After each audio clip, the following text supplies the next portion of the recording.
So welcome to all the BSc first year students, semester 2nd. The title of the paper is Bryophyta and Pteridophyta. Paper number is 5th. In the last class we have seen last two lectures we have discussed regarding the structure and reproduction in case of Funaria. So already we have discussed this is one of the most important well-developed genus which belongs to the class Bryopsida, or they are commonly known as mosses. Their occurrence, their species, number of species, whether it is a cosmopolitan or not, these things we have already discussed. Then external characteristics of Funaria thallus we have discussed, that is rhizoids, stem and leaves, what type of leaves are there externally. Then fertile branches, sterile branches. Then after that we have also discussed that is internal structure of rhizoids, stem and leaves.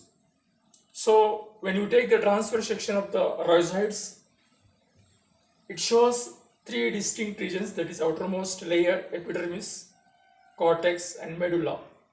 So it is very simple one in case of rhizoids. The rhizoids are very simple. They are not a true roots, but they are commonly known as rhizoids. Then from that rhizoids, the aerial parts which is known as stem of Funaria, it is not a true stem, but it is a stem-like structure. When you take the transverse section of the stem, again here also you will find three different distinct zones, that is outermost, epidermis, cortex and medulla. So in young plants, there is a slight difference when in case of old plants, the medulla is having a compactly arranged double layer wall cells. The cortex is made up from parenchymatous cells.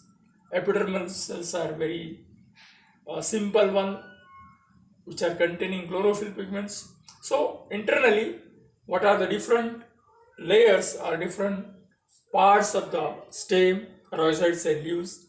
So the details have been given. You have to refer the reference book. You will find the specific clear-cut figure. Then you have to label it and study the different types of tissues which are present in internally of rhizoids, stem and leaves. So that's all regarding the internal structure of Funaria. We have also already discussed. Then while studying the reproduction, already we have discussed reproduction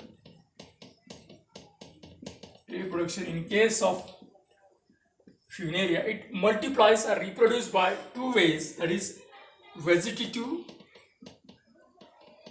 and sexual method. Vegetative and sexual method of reproduction in case of Funaria. So while studying the external characteristics of vegetative method of reproduction is very simple one, but most important and complex method of multiplication or reproduction in case of Funaria is sexual method of reproduction. It is a dioecious plants. So what is meant by dioecious, what is meant by monoecious, you have to understand all these things. Already I have given the clear-cut ideas regarding which are the monoecious, which are the dioecious plants, which are the what is the difference between monoecious and dioecious, already I have discussed. So while explaining the external characteristics of Funaria, we have discussed fertile and non-fertile or sterile branches, sterile or non-fertile branches. So the fertile branches of Funaria contains reproductive bodies, that is antheridium, and the male fertile branch contains antheridium and female fertile branch contains archegonium in the form of clusters, and all these reproductive bodies, that is male reproductive bodies and female reproductive bodies, are covered with leaf-like structures. They are known as paraphysis. So when you take the longitudinal section of male fertile branch and female fertile branch will be observed. There is a structure of antheridium and funaria. There is a structure of antheridium and funaria. So you have to be described what are the different parts of antheridium. What are the different? There is a stalk. There is a stalk. Then uppermost part of the antheridium. Then when you're going to be discussed regarding the funaria, what are the different parts of the archegonium? What are the different parts of the archegonium? You have to draw the figure, label it, and describe properly. That is venator, neck canal cells, receptors, then egg. Then after describing the archegonium, then you have to go to the fertilization, how the fertilization takes place in case of funaria. After fertilization, the zygote of funaria turns into a formation of a sporophytic plant. A sporophytic enters into sporophytic phase. Then it is known as post-fertilization changes. The sporophyte of funaria is a dependent on gametophytic phase, gametophytic plants. Therefore, in life cycle of funaria, the sporophytic phase is shorter when compared to the gametophytic phase. So here also, to understand the different parts of the sporophyte of funaria, you have to take the longitudinal section of sporophyte of funaria. So it shows operculum, annulum, air chamber, spore chambers, columella, then outermost coating of the sporophyte. So the sporophyte of funaria is very complex one. So the details regarding the figure and the different parts has been given in your reference books. You have to draw that figure and study the different parts. Study the different parts of sporophyte of funaria. Sporophyte of funaria. So all these things you have to be discussed. In case of funaria, already we have discussed, but I have not drawn the figure here because there is very less space. I have given the reference book, name of the reference books. In that books, the figures are very clear one. You have to be draw in your notebook, label it, and write down the points whatever I have discussed while explaining the sporophyte of funaria. That's all regarding the funaria. And then sometimes the question will be asked, alternation of generation in case of funaria. Alternation of generation in case of whether it is a heteromorphic or homomorphic. It is a heteromorphic in nature. So already what is the homomorphic, what is the heteromorphic, I have already discussed in case of Mertensia while explaining the Mertensia. So this is regarding the syllabus of Bryophyta. So in case of Bryophyta, first of all you have to be describe what are the bryophytes, then general characteristics of bryophytes, then general characteristics, classification of bryophytes. These things have to be already we have discussed. Then we are also discussed regarding the life cycle of Mertensia, then life cycle of funaria. Then last part of this bit is alternation of generation in Bryophyta. So this is also we have discussed in the case of Mertensia and funaria. So this is the syllabus of Bryophyta. Now the last but most important and biggest one, that is Pteridophyta. Here P is silent. Pteridophyta. Pteridophyta. So here also you have to be discussed. Whatever the syllabus is mentioned in this bit is in Pteridophyta.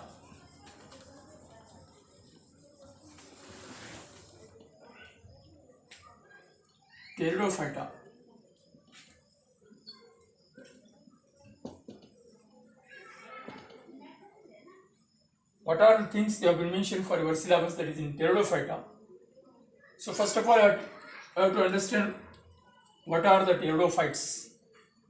What are the pteridophytes? Whether they are having a true plant structure, that is root, stem and leaf like structure or not. Then second aspect is general characteristics of pteridophyta. General characteristics of pteridophyta. Then classification of pteridophyta. Classification of pteridophyta. Then type studies or examples which are mentioned for your syllabus in case of pteridophyta. In case of pteridophyta, the types or example which is mentioned for your syllabus to study their complete life cycle is, there are about 5 example or type studies have been mentioned for your syllabus. That is, first one is xylotum. First one is, here also P is silent, P-S-I-L-O-T, xylotum. Second one is lycopodium. Third one is selaginella. Fourth one is equisetum. And fifth one is Marsilia. So these are the 5 examples, that is xylotum, lycopodium, selaginella, equisetum. So these are the 5 examples: xylotum, lycopodium, selaginella, equisetum and Marsilia are the example which have been mentioned for your syllabus to study their life cycle. While studying the life cycle of these 5 examples which are mentioned for your syllabus, that is xylotum, lycopodium, selaginella, equisetum and Marsilia. Already I have, while discussing the general characteristics of pteridophyta, I have told that these are the first vascular plants on earth. These are the first vascular plant on earth. And while discussing the primitive members of the pteridophyta, so many primitive members of this pteridophytic group of plants, now they are present in the form of fossils. And that for your syllabus, which is the most primitive one, is xylotum is there, where then again one more advanced than the xylotum is lycopodium, then selaginella, equisetum and Marsilia. So these are the 5 examples which have been mentioned for your syllabus. So here, while studying the life cycle of all these 5 type studies or example which are mentioned for your syllabus, here also you have to give the classification of each or systematic position of each example, then occurrence, where they occurs, then external characteristics. So here, almost all, whatever the examples which you have mentioned for your syllabus, they are distinctly differentiated into root, stem and leaf. So what type of roots are there, what type of stem is there, what type of leaves are there, then what type of, so the sporophytic plants. Here in case of pteridophyta, the sporophytic phase is longer than gametophytic phase, or whatever the external plant body or thallus structures we are going to study is, that is the sporophytic plant. Sporophytic plants. Here the fertile branch which are having in the form of cluster in a group, they are known as strobylus or cone. That cone contains sporangium. In that sporangium there is a spores. When these spores fall on a suitable substratum, germinates and gives rise to a gametophytic primitive thallus, on which there is a formation of antheridium and archegonium. Then fertilization, zygote. From that zygote again there is a plant body, which is a sporophytic plant body, will be developed. So like this, here you have to be discuss external, internal and reproduction in case of whatever these 5 examples which I have mentioned for your syllabus. Now today This much is sufficient. Whatever the uh, syllabus is there in pteridophyta, we have discussed.